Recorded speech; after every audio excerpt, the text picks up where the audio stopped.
Bonjour les Gabianers et bienvenue dans cette nouvelle vidéo du tarot de la Bonne Mère où nous allons parler de Saint-Roch. Saint-Roch qui est le mat du tarot de la Bonne Mère. La lumière vient de par là, je vais éviter de faire de l'ombre, voilà. Donc une toute petite image de Saint-Roch que j'ai dans ma collection. Vous voyez le format, hein, c'est pas très grand. Et voilà le mat du tarot de la Bonne Mère. Dans le dodal que j'ai, il s'appelle le fol encore, puisque c'est une appellation... D'ailleurs, ça dépend des tarots de Marseille, il y en a encore de récents, où le mat s'appelle le fol. Voilà, en fait, c'est une question de traduction depuis l'ancien français et diverses langues romanes. Mais c'est strictement la même carte, voilà. C'est alternativement le mat ou le fol. Ça ne change pas grand-chose pour le coup. Saint-Roch, donc Saint-Roch de Montpellier, c'est un saint assez, assez légendaire. C'est-à-dire qu'il y a le récit de sa vie est tout à fait cohérent. Et il y a des preuves qui attestent de sa vie, en fait, hein, et de la véracité de ses faits. Mais est-ce que c'est vraiment lui, Saint-Roch, au début ?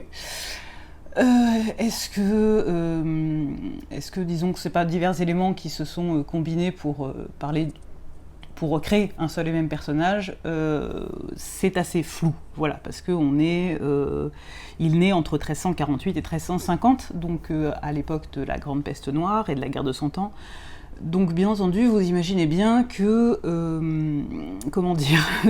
les registres, l'état civil, etc., c'était moyennement suivi, moyennement traçable. Donc voilà, quoi qu'il en soit, roc ou rocco en italien et en occitan, ou roc en occitan aussi, qui existe toujours en catalan, était un prénom très courant, il l'est toujours encore, en Catalogne en tout cas, en Italie aussi. Et au Québec, comme Roch voisine par exemple, mais en France du coup beaucoup moins.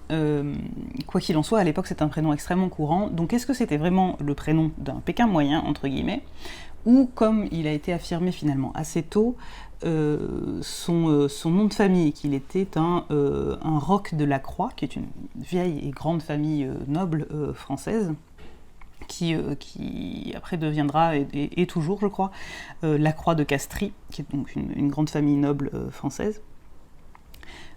Donc voilà, le mystère plane. Est-ce que c'est vraiment un descendant de cette famille-là, ou un membre de cette famille-là à cette époque, ou un Roch moyen, normal, enfin, il avait des possessions, on le sait, puisqu'il a fait une école de médecine, il a fait l'école de médecine de Montpellier, qui était extrêmement réputée déjà à l'époque, comme quoi, il y a des choses qui perdurent dans le temps.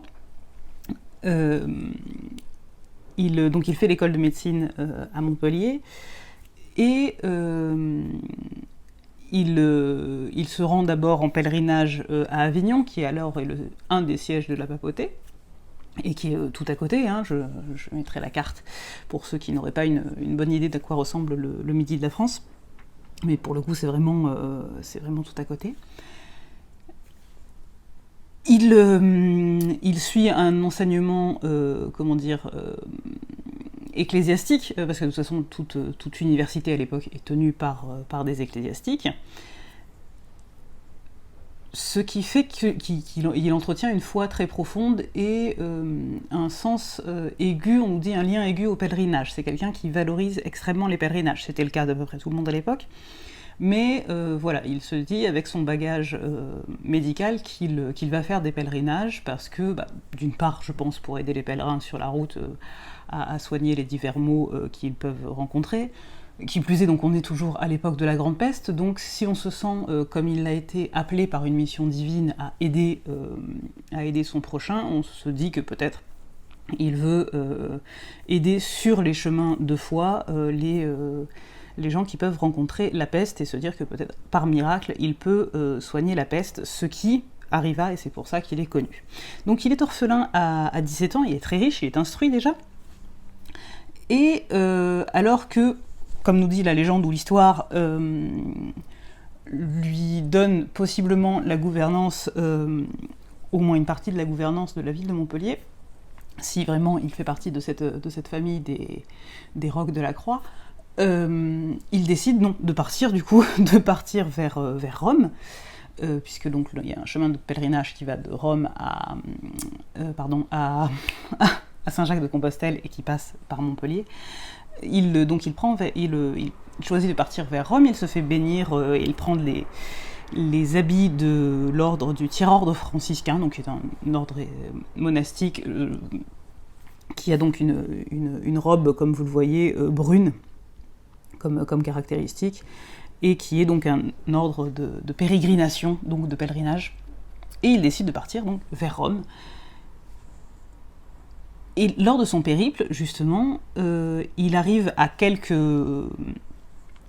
assez proche de Rome, à quelques jours de marche de Rome, Acquapendente. Là aussi, vous aurez la carte. Acquapendente, donc qui est pas très loin de Rome, en juillet 1367, selon ce que disent les archives, et il va y rester plus de 3 mois, puisqu'il arrive en même temps que la peste, et que bien entendu, les villes étaient fermées dans ces cas-là. Impossible d'en repartir. Je ne vais pas vous expliquer ce qu'est un confinement.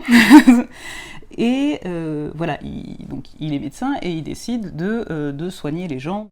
Il va percer des bubons, il va faire des emplâtres, etc. Donc tout ce que la médecine sait faire à l'époque, tout ce qu'il a pu apprendre à l'université, tout ce qu'il a pu aussi rencontrer sur le chemin, comme sagesses diverses, puisque on nous dit qu'il a une pratique qui n'est pas tout à fait canonique.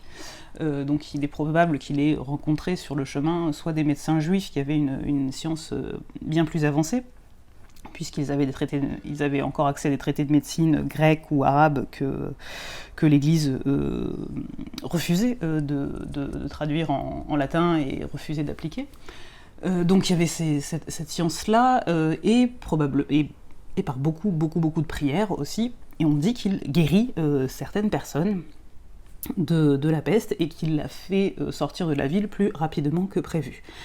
Il finit par arriver jusqu'à Rome, bien entendu, puisqu'il était déjà pas loin. Il rentre au service des malades à l'hôpital du Saint-Esprit, qui est un hôpital à Rome, qui existe probablement encore, je ne sais pas. Et il guérit miraculeusement, y compris des cardinaux et des membres très éminents de l'Église, ce qui fait qu'il se fait tout de suite, reconnaître et bien voir, y compris par le pape, donc qui est Urbain V à l'époque, et le pape lui décerne une indulgence plénière, ce qui à l'époque est très très important, c'est-à-dire que le pape lui pardonne absolument tous ses péchés, et ce à venir aussi, il lui dit qu'il est... finalement, c'est pas saint de son vivant, mais c'est-à-dire qu'aucun péché ne peut le souiller définitivement et l'empêcher d'entrer au paradis, vu tout le bien qu'il a déjà fait. Voilà. Ce genre d'indulgence, c'est ce genre d'indulgence par la suite qui va être monnayé par l'Église et qui va entraîner la réforme, notamment, la naissance du protestantisme, mais bon, tout ça c'est une autre histoire. Là, pour le coup, l'indulgence lui a été accordée pour les bienfaits médicaux qu'il a réalisés. Ensuite, donc, Roch décide de quitter Rome parce qu'il veut quand même rentrer chez lui à un moment donné. Bien entendu, en route, il s'arrête dans tous les hôpitaux pendant au moins quelques jours pour soigner des malades. À chaque fois qu'il traverse une ville, il soigne des malades. Et soudainement, il se voit atteint de la peste, il voit les premiers signes de la peste sur lui. Et il se retire dans un bois loin de tout, sachant que lui sait que c'est une maladie contagieuse, donc il ne veut pas contaminer d'autres personnes, bien entendu. Donc il se met à l'écart d'une ville, la ville de Sarmato, nous dit-on, pour éviter de contaminer donc cette ville et pour en rester loin. À l'endroit où il se pose, d'un coup, une source jaillit miraculeusement, et un chien lui apporte chaque jour du pain. C'est pour ça qu'il est représenté du coup avec ce chien, n'est-ce pas, qui lui apporte chaque jour du pain. Et comme vous le voyez là, je vous le montre ici parce que c'est aussi sur sur la carte ça ne se voit pas pour des raisons que je reviendrai dessus tout à l'heure. Voilà, il est représenté avec ses plaies au genou et ce chien qui lui apporte à manger. Les plaies ne sont pas toujours marquées sur les représentations parce qu'on estime parfois qu'il est déjà guéri, qu'il est déjà miraculeusement guéri. C'est pour ça que je ne l'ai pas mis personnellement sur la carte. Je l'ai représenté déjà repartant entièrement guéri de ce bois, avec ce chien qui le suit. Au bout de quelques jours, il est entièrement guéri, il se rend... le maître du chien devient un disciple à lui, parce que, bien entendu, le chien avait un maître, et il y a donc des personnes qui l'ont secouru en se tenant loin, qui n'ont pas été frappées par la peste, du coup, et qui deviennent donc des disciples de Saint Roch. Et Saint Roch reprend sa route, il est encore arrêté, puisqu'il y a une guerre à l'époque sur les terres milanaises des guerres d'allégeance au pape, etc. Je ne vais pas vous refaire l'histoire de l'Italie parce que c'est long. Et on le prend pour un espion, et donc on le met au cachot, c'est couillon. Pourtant sa renommée est déjà très très très très grande. Hein. Il est vraiment identifié comme pèlerin, il peut être reconnu par de nombreuses personnes, mais voilà, comme il a fait le vœu d'anonymat et de simple serviteur de Dieu, en embrassant l'habit monastique pour pèleriner, il va se taire, il ne va pas révéler son identité, donc il reste au cachot pendant 5 ans, ce qui est long. Et il révèle son identité à un prêtre la veille de sa mort, donc le 16 août 1379. C'est pour ça qu'il est fêté donc le 16 août, c'est la date de sa mort. Il est enterré avec grande dévotion à Voghera, et qui du coup est toujours un lieu de pèlerinage et un lieu de dévotion à Saint Roch. Donc la dévotion se propage dans toute l'Italie, l'Italie du Nord surtout, le sud de la France bien entendu, et un peu au-delà on le trouve, notamment il y a pas mal dans l'arrière-pays de Montpellier aussi, et même dans toute la Gascogne on trouve des églises Saint-Roch, etc. C'est un saint qui a vraiment, dont la légende a vraiment essaimé assez rapidement, mais qui est parfois tombé dans l'oubli. C'est vrai que pour moi, venant d'un pays où la mémoire de Saint Roch est très évidente, j'ai découvert par le tarot de la Bonne Mère que finalement, pas tellement. Beaucoup de mes clients ne savaient pas qui était Saint Roch.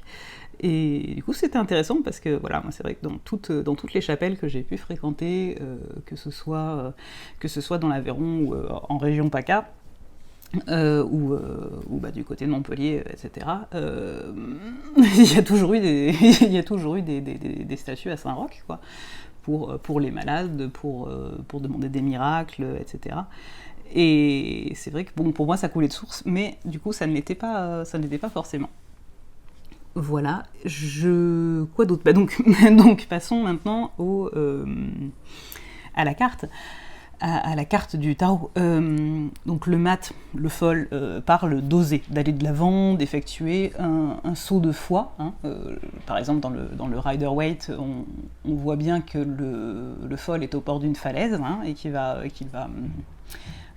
tomber de cette falaise, mais est-ce qu'il va vraiment tomber ? Est-ce qu'il va sauter ? Est-ce qu'il va vers d'autres choses inconnues ? Est-ce qu'il a ce courage-là de faire ce saut de foi vers l'inconnu ? Et il évoque aussi le début d'un pèlerinage, la confiance qu'on peut avoir dans la route et de savoir qu'on va trouver quelque chose dans la route qui se déroule devant nous. Ce qui est particulièrement, ce qui du coup est entièrement ce que Saint Roch a fait dans sa vie, je ne vais pas revenir là-dessus.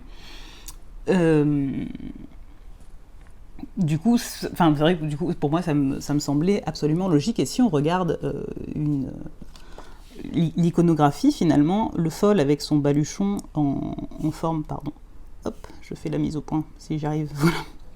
Le fol avec son baluchon, finalement, son baluchon ressemble à cette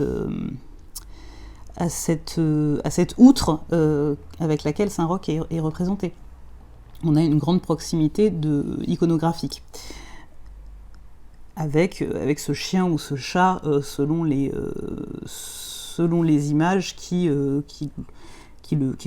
gratte, qui le blesse. Donc là aussi, il y a une histoire de blessure. Et en même temps, ça peut être un chien fidèle qui ne le laisse pas entièrement partir, ou pas partir seul, ou qui le pousse en avant, qui l'accompagne dans ses démarches, ce qui finalement est aussi la figure du chien de Saint-Roch, puisque le chien de Saint-Roch l'accompagne dans cet ermitage, entre guillemets, jusqu'à ce qu'il aille mieux. Il l'accompagne dans sa démarche. Donc voilà, pour moi c'est vrai que, et d'ailleurs on voit visuellement que c'est assez proche comme iconographie et comme symbolique finalement, que ce soit dans la vie de Saint-Roch ou dans la symbolique de la carte. Que dire de plus? Oui, donc si ça vous intéresse, Saint-Roch est le patron des pèlerins, des chirurgiens, des dermatologues, des apothicaires, mais aussi de tous les exclus de la société des pestiférés, au sens propre, comme figurés. Et donc on va passer à la prière à Saint-Roch, que vous pouvez retrouver sur le site, comme d'habitude. C'est la prière à Saint-Roch par l'abbé Pierre Savoie, donc qui date de 1988. C'est pas une prière que j'ai écrite, pour une fois. Saint-Roch, l'amour de Dieu inondant ton cœur t'a fait tout quitter pour une vie nouvelle. Parti en pèlerin vers la ville éternelle, au souffle de l'esprit, tu allais plein d'ardeur. Ami du Dieu vivant, Saint-Roch, éclaire-nous. Saint-Roch, en ton amour pour les plus miséreux, tu imitais le Christ penché sur la détresse, offrant la liberté à ceux que l'on oppresse et la bonne nouvelle à tous les malheureux. Ami des plus pauvres, Saint-Roch veille sur nous. Saint-Roch, en 5 années parmi les gens meurtris, tu as soulagé bien des douleurs humaines. Sous tes doigts inspirés, les plaies devenaient saines et les pestiférés se retrouvaient guéris. Ami des malades, Saint-Roch, secours-nous. Saint-Roch, au fil des ans, en fervent pèlerin, nous venons te prier dans ces beaux paysages. Notre confiance en toi paraît sur nos visages. Tu es notre guide éclairant nos chemins. Ami des pèlerins, Saint-Roch, protège-nous. Amen. Voilà. Et donc, le tirage de Saint-Roch qui a pour thématique l'élan nécessaire à aller de l'avant, du coup, à débuter quelque chose de nouveau dans nos vies, débuter ce chemin qui commence donc par l'arcane 0 du tarot de Marseille, qui est le mat, le sol, quel est ce point de départ, et cet élan nécessaire où cet autre cervidé quelconque, cette orignal, voilà, pardon, il fallait bien que je la fasse. Donc l'élan, plus sérieusement l'élan. Donc c'est 6 cartes en ligne, tout simplement. La première carte va nous indiquer d'où nous partons, quel est le point de départ de notre cheminement. Donc ça peut être un cheminement, bien entendu, que ce soit physique, spirituel, mental, professionnel aussi, sentimental, n'importe quoi, tout ce que vous voulez. En tout cas, c'est le point de départ dans la situation pour laquelle vous demandez un renouveau. Donc le point de départ, sur quoi vous appuyez-vous? Donc finalement, ça va être le bâton de pèlerin sur lequel vous vous appuyez, cette carte numéro 2. Quels sont donc ça peut être effectivement soit un bâton de pèlerin, un soutien temporaire, donc qui soit par exemple une personne ou une aide vraiment temporaire, ou des acquis tout à fait solides, ça peut être l'un ou l'autre. La carte numéro 3 va être quelle force vous motive, donc c'est quel est cet impact, quel est ce pied devant l'autre qui vous motive à aller de l'avant. Donc ça peut être une blessure, ça peut être une simple volonté de changement, ça peut être que c'est le moment de changer, ça peut être, je ne sais pas, ça peut être un appel divin, voilà, vraiment, vous verrez ce que cette carte dit, quoi. La carte numéro 4, c'est quelle espérance vous tient. Donc là, c'est à la fois, finalement, c'est un peu le chien de Saint-Roch. C'est quelle est cette fidélité qui vous escorte, et quelle est cette espérance, quel est ce bout du chemin que vous voyez aussi et que vous savez être là. La carte numéro 5, c'est jusqu'où pouvez-vous aller. Parce que finalement, si on regarde la vie de Saint-Roch, il était en route vers Rome, mais a-t-il pu aller jusqu'à Rome?